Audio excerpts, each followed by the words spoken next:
आज की बड़ी स्टोरी की आखिरकार ईरान युद्ध को लेकर क्या कुछ चल रहा है। रामचरितमानस की एक चौपाई में कहा गया कि जो शख्स सलाह देने का काम करता है वो अगर चापलूसी करे या राजा के डर से सही सलाह ना दे तो राज्य देश का नाश तय समझिए। और यही ईरान के संदर्भ में ट्रंप के साथ हो रहा है। क्या करे क्या नहीं, इसके लिए सलाह ले रहे हैं पाकिस्तान के field marshal general Asim Munir से। तो नौबत तो सरेंडर वाली आएगी ही।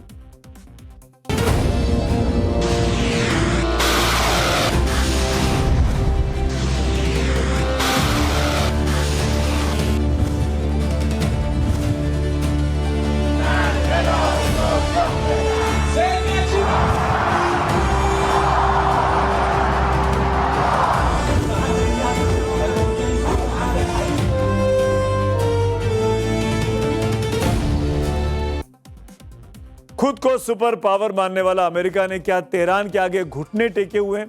क्या राष्ट्रपति डोनाल्ड ट्रंप की धमकियां खोखली साबित हो रही हैं? क्योंकि तेहरान से जो तस्वीरें आ रही हैं उसके बाद दुनिया ट्रंप से यही सवाल पूछ रही है। पूरी खबर बताएं उसके पहले वॉर जोन से एक बड़ी खबर है, ये अपडेट आप जान लीजिए। ईरान के साथ एक तरफा सीज फायर बढ़ाने के बाद अमेरिकी राष्ट्रपति डोनाल्ड ट्रंप ने समंदर में अमेरिकी नाकेबंदी का बचाव किया है। ट्रंप ने कहा है कि ईरान आर्थिक रूप से टूट रहा है, ईरान के पास पैसों की किल्लत हो रही है, इसीलिए तुरंत हॉर्मुज स्ट्रेट खोलना वो चाहता है, लेकिन हम ऐसा नहीं करेंगे। ट्रंप ने दावा किया कि नाकेबंदी की वजह से ईरान को रोज करीब $500 मिलियन का नुकसान पहुंच रहा है।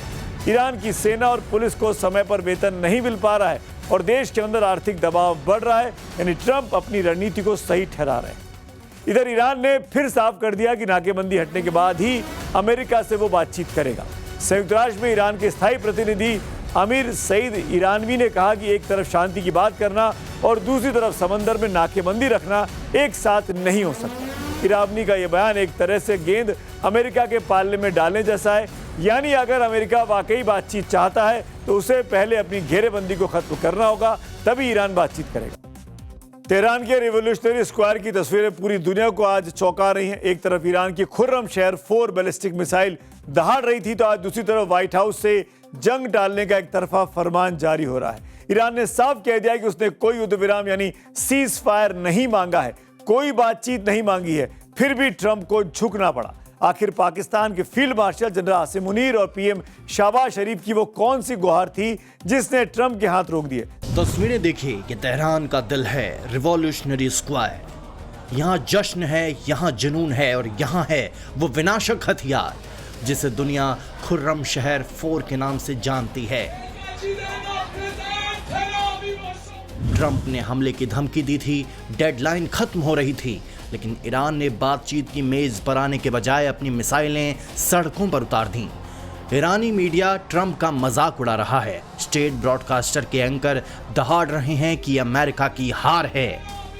इधर सुप्रीम लीडर के प्रतिनिधि अब्दुल्ला हाजी सादेगी ने 2 टूक कह दिया है, दुश्मन हार मान चुका है, ईरान जीत की स्थिति में है, बातचीत तब होगी जब शर्तें ईरान की होंगी। जिस तरह से मंगलवार शाम को ट्रंप ने ईरान को चेतावनी दी थी, उससे तो यही लग रहा था कि बुधवार को बारूद बरसेगा, लेकिन ट्रंप ने अचानक सीज फायर बढ़ा दिया। वजह बताई गई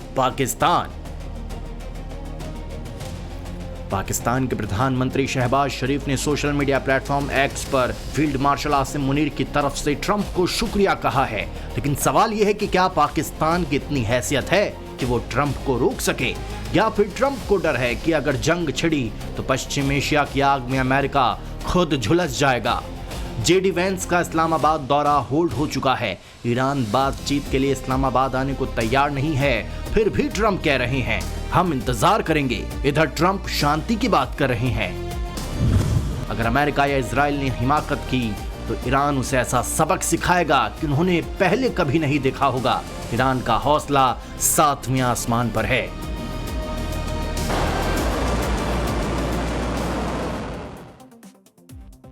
और स्ट्रेट ऑफ हॉर्मुज से इस वक्त की एक और बड़ी खबर आ गई, जान लीजिए। हॉर्मुज स्ट्रेट में आज 3 जहाजों पर गोलीबारी की गई है। ये जानकारी United kingdom maritime trade operations यानी UKMTO ने दी है। ओमान के पास लाइबेरिया के झंडे वाले एक कंटेनर जहाज पर गोलीबारी और रॉकेट से हमला किया गया, जिससे जहाज को नुकसान पहुंचा है। दूसरा हमला पनामा के झंडे वाले जहाज पर हुआ, जो ईरान से करीब 8 नॉटिकल माइल की दूरी पर था, जबकि तीसरा अटैक लाइबेरिया के झंडे वाले कंटेनर जहाज पर हुआ है। स्ट्रेट ऑफ हॉर्मूज को फिर से खोलने के लिए आज लंदन में ब्रिटेन और फ्रांस ने 30 देशों की बैठक बुलाई है। इसके तहत एक अंतर्राष्ट्रीय मिशन बनाया जाएगा जो व्यापारिक जहाजों की सुरक्षा करेगा, समंदर में बिछी बारूदी सुरंगों को हटाएगा और क्षेत्र में भरोसा बहाल करेगा। इससे पहले 17 अप्रैल को पेरिस में इसी मुद्दे पर एक और बैठक हो चुकी है। हॉर्मूज पर लंदन मीटिंग से पहले फ्रांस के राष्ट्रपति इमैनुअल मैक्रोन ने इजराइल को लेकर बड़ा बयान दिया है। मैक्रोन ने इजरायली प्रधानमंत्री बेंजामिन नेतन्याहू को जमीन कब्जा करने की पॉलिसी को फौरन बंद करने को कहा है। तो अमेरिका के साथ साथ इजराइल पर भी दबाव बढ़ता जा रहा है। फ्रांस के राष्ट्रपति मैक्रोन ने इजराइल को जमीन कब्जे वाली पॉलिसी बदलने की सलाह आखिरकार क्यों दी, तो इसके लिए आपको इन तस्वीरों को ध्यान से देखना चाहिए। ईरानी मीडिया प्रेस टीवी की ओर से जारी ये फुटेज जहां इजराइल का राष्ट्रगान गा रहे हैं। इतना ही नहीं, सैनिकों ने लेबनान की धरती पर इजराइल का झंडा फहराया और उसे मिलिट्री सैल्यूट भी दिया। जाहिर है इसे इजराइल की उकसावे वाली कार्रवाई के रूप में देखा जा रहा है, क्योंकि ये इंटरनेशनल लेवल पर दूसरे देश की संप्रभुता का अपमान और युद्ध के बीच आक्रामक व्यवहार को दर्शाता है, जो कि पसंद मैक्रोन को नहीं आया है। इजराइल ने एक और कूटनीतिक झटका उसको लगा है। स्पेन, आयरलैंड और स्लोवेनिया के बाद अब बेल्जियम ने भी इजराइल के खिलाफ झंडा बुलंद कर दिया है। बेल्जियम ने आधिकारिक तौर पर यूरोपीय संघ से मांग की है कि इजराइल के साथ ईयू इजराइल एसोसिएशन एग्रीमेंट को सस्पेंड किया जाए। यह एग्रीमेंट इजराइल को यूरोपीय बाजार में विशेष व्यापारिक पहुंच प्रदान करता है। इजराइल के खिलाफ ऑफिशियल स्टैंड लेने वाले बेल्जियम अब चौथा यूरोपीय देश बन गया है। और ये बात करते हैं एक और बड़ी कहानी की, जो सीधे तौर पर पेट्रोल की कहानी है, जो कि इसी युद्ध से जुड़ी हुई है। और पेट्रोल तो डीजल ऐसी चीजें हैं जो न सिर्फ युद्ध से जुड़ी है बल्कि अपने देश में तो चुनाव से भी जुड़ी हुई है। चक्रव्यूह में अब बात इसी की करता हूं, आशंकाओं से भरे उस बादल की जो अगर बरस गए तो महंगाई की बाढ़ आ सकती है। अक्सर हमारे बड़े बुजुर्ग ये कहते आए कि अनदेखा करने से समस्या नहीं टलती, एक न एक दिन तो उसका सामना करना ही पड़ता है। ईरान युद्ध की वजह से जिस तरह कच्चे तेल के दाम बढ़े हैं, उसे लेकर अब यह चर्चा शुरू हो गई है कि 5 राज्यों के चुनावों के बाद, यानी अब चुनाव का हम लगभग आखिरी हफ्ते में आ गए हैं। कल एक पोलिंग है, फिर 29 तारीख को एक पोलिंग है, यानी 29 तारीख के बाद पेट्रोल डीजल के दाम बढ़ने की आशंका है। अगर ऐसा हुआ तो आप अपने आप को थोड़ा मजबूत कर लीजिए, क्योंकि इससे महंगाई का बोझ बढ़ने वाला है। ईरान युद्ध की वजह से इंटरनेशनल मार्केट में कच्चे तेल के दाम लगभग अब दोगुने स्तर तक पहुंच गए थे, जिससे दुनिया के ज्यादातर देशों में पेट्रोल और डीजल के दाम 50% बढ़ चुके हैं। यानी युद्ध के पहले जो दाम थे और युद्ध के बाद आज करीब 7.5 हफ्तों के बाद इसमें 50% की बढ़ोतरी हुई है। अपने देश में ये रेशो बहुत कम है, लेकिन भारत में ये दाम अब तक किसी न किसी वजह से रोके रहे। विपक्ष ने इस मुद्दे पर आरोप लगाए थे कि चुनाव की मजबूरी की वजह से पेट्रोल और डीजल के दाम रोके गए हैं बढ़ने से, लेकिन अब एक्सपर्ट भी मान रहे हैं कि चुनावों के बाद इन दामों को रोक पाना इस जगह पर असंभव सा है। दाम यानी बढ़ सकते हैं। पेट्रोल डीजल के दाम बढ़ने की आशंका के पीछे एक्सपर्ट्स ने कई कारण और तर्क दिए। युद्ध के दौरान हॉर्मूज स्ट्रेट में रुकावट के कारण कच्चे तेल की कीमत $67 से $140 प्रति बैरल से ऊपर पहुंच गई। पेट्रोलियम मंत्रालय के मुताबिक ईरान युद्ध के कारण भारत की तेल कंपनियों को पेट्रोल पर 18 से 24 रुपए और डीजल पर 30 से 105 रुपए प्रति लीटर तक का नुकसान हुआ। इस हिसाब से तेल कंपनियों को रोजाना करीब 1600 से 2400 करोड़ रुपए का घाटा हो रहा है।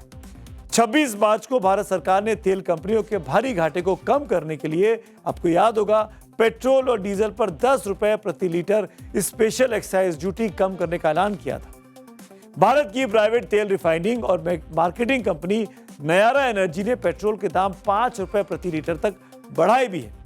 इसके अलावा प्रीमियम पेट्रोल के दाम जैसे XP 100 स्पीड पावर में 2 रुपए से 11 रुपए प्रति लीटर की बढ़ोतरी ऑलरेडी हो भी चुकी है।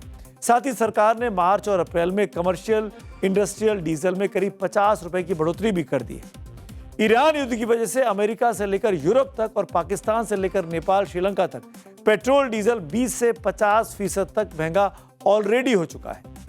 ये सारी बातें इसकी आशंका पैदा कर रही हैं कि क्या चुनाव के बाद देश की जनता महंगाई के चक्रव्यूह में फंस सकती है।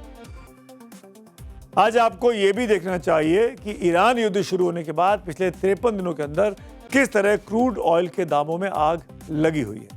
28 फरवरी पीछे मुड़कर देखते हैं, 28 फरवरी को $67 प्रति बैरल था ये क्रूड का प्राइस। उसके बाद जब युद्ध शुरू हुआ, 28 फरवरी की डेट थी, 1 मार्च को अगले दिन ये शुरू होते से सीधे 10% बढ़ा और $80 प्रति बैरल पहुंच गया। और 17 मार्च को ये हाईएस्ट पीक पर था, $146 प्रति बैरल हो गया था कच्चे तेल की कीमतें। 8 अप्रैल को सीज फायर का जब अनाउंसमेंट पहली बार ट्रंप ने किया तो कटौती हुई, ये $99 प्रति बैरल तक आ गया। और आज की तारीख में अगर कहा जाए अभी भी ये $99 प्रति बैरल पर बना हुआ, यानी कुल मिलाकर हम इस बात को कह सकते हैं कि 67 से 99 करीब $30 प्रति बैरल के दाम इस दौरान में ऊपर चल रहे हैं। सुनते हैं। देखिए, चुनाव के नतीजे क्या रिफ्लेक्ट करेंगे क्या नहीं, हम चुनाव के बाद बात करेंगे, लेकिन ये लोग समझ चुके हैं जिस दिन वोटिंग खत्म होगी उस रात को पेट्रोल और डीजल की कीमतें बढ़ेंगी। एलपीजी की तो ये पहले ही बढ़ा चुके हैं, इंडस्ट्रियल डीजल की 22 रुपये से बढ़ा दी है, पावर पेट्रोल की 2 रुपये से बढ़ा दी है। हर चीज़ पर प्रभाव पड़ने वाला है, सिर्फ चुनाव की इंतजार कर रहे हैं ये लोग। ऐसा क्यों लगता है? हमेशा यही रहा है। आप पिछले 10 साल 12 साल का इनका इतिहास निकाल कर देख लीजिए, रात के अंधेरे में चुनाव खत्म होने के बाद ये कीमतें बढ़ा। और अब आपके मन में यह भी सवाल आ रहा होगा कि पेट्रोल और डीजल की कीमत में कितनी बढ़ोतरी हो सकती है। कीमत बढ़ने का मोटा मोटी जो फॉर्मूला है उसके मुताबिक $1 प्रति बैरल की बढ़ोतरी से पेट्रोल और डीजल पर लगभग 50 से 60 पैसे प्रति लीटर का असर पड़ता है अपने देश में। इस हिसाब से 28 फरवरी को युद्ध शुरू होने इसके पहले कच्चे तेल का रेट $67 प्रति बैरल था, जैसा कि अभी हमने आपको दिखाया। आज की तारीख में ये $99 प्रति बैरल पर आ चुका है, यानी अभी कीमत में 30 से 32 रुपए का उछाल ऑलरेडी देखा जा सकता है, ऐसा अनुमान लगाया जा रहा है। इस फॉर्मूले से पेट्रोल में करीब 15 रुपए के उछाल की आशंका है, लेकिन डीजल में तेल कंपनियों को ज्यादा नुकसान हो रहा है, इसीलिए इसकी कीमत में लगभग 25 रुपए तक का उछाल आ सकता है, ऐसा अंदेशा है। ये इकट्ठा बढ़ेगा या टुकड़ों में बढ़ेगा, ये अब देखने वाली बात होगी। भारत में 70% माल ढुलाई ट्रकों से होती है, जिनमें डीजल का इस्तेमाल किया जाता है। डीजल की कीमत बढ़ने से फल, सब्जियां, अनाज जैसी जरूरी चीजों के दाम बढ़ने की आशंका है। डीजल के दाम बढ़ेंगे तो किसानों के लिए अनाज उगाने की लागत बढ़ जाएगी। हमारे किसान खेतों में ट्रैक्टर का इस्तेमाल जो करते हैं, इसके अलावा पब्लिक ट्रांसपोर्ट और टैक्सी का किराया बढ़ सकता है, ये भी सीधा असर है। ऑनलाइन शॉपिंग और फूड की डिलीवरी जो होती है वो महंगी हो सकती है, इसका असर उस पर भी पड़ेगा। यानी तैयार हो जाइए, 1 हफ्ते के बाद ऐसी आशंका है कि हमारी जेब से ज्यादा पैसा खर्च होने वाला है। अब बात करते हैं पब्लिक व्यू की, आज के कमेंट्स जो पब्लिक के आए हैं। प्रोफेसर प्रदीप लिखते हैं वॉर के ऊपर, फाइनल मैच में ईरान डिफेंस के साथ उम्मीद से ज्यादा बाउंसर फेंककर सीधे ट्रंप को चुनौती दे रहा है।